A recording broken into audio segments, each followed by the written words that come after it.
एक वाद शमतो न शमतो तोवर महायुतीमध्ये वादाची आणखी एक ठिणगी पडलेली आहे। राज्यातील इतर पक्ष फडणवीस चालवतात असं विधान मंगलप्रभात लोढा यांनी केलं आणि त्यामुळे शिंदेंच्या शिवसेनेमध्ये नाराजीचा सूर उमटलाय।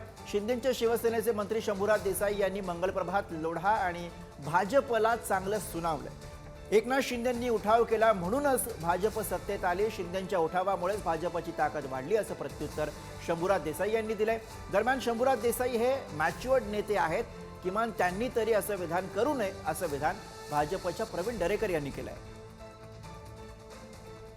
2014 में माननीय देवेंद्र जी आए थे, तब भाजपा कोई बहुत मजबूत स्थिति में नहीं थी, पर उसके बाद के अंदर आज ये स्थिति हो गई है कि जो किसी के बारे में नहीं कहा जा सकता वो देवा भाऊ के बारे में कहा जाता है कि भाजपा तो पूरा देवा भाऊ की है ही, पर महाराष्ट्र की सारी राजनीतिक पार्टियां कैसा चलती हैं वो देवा भाऊ तय करते हैं।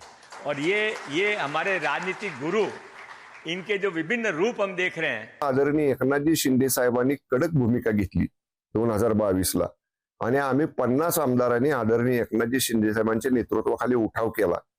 तिथून खऱ्या अर्थानं स्थित्यंतर महाराष्ट्राच्या राजकीय परिस्थितीमध्ये झालं आणि सत्तेच्या बाहेर असणारी भाजप ही आदरणीय शिंदे साहेबांच्या या निर्णयामुळे ही पुन्हा सत्तेमध्ये आली आणि त्याचा परिणाम झाला। आता एकमेकांमुळे सत्तेत आहोत, आता हा विषय कात्याकूट करण्याचा नाहीये, परंतु मला वाटतं जबाबदार नेत्यांनी त्या ठिकाणी माझं तुझं करण्यात वेळ घालू नये।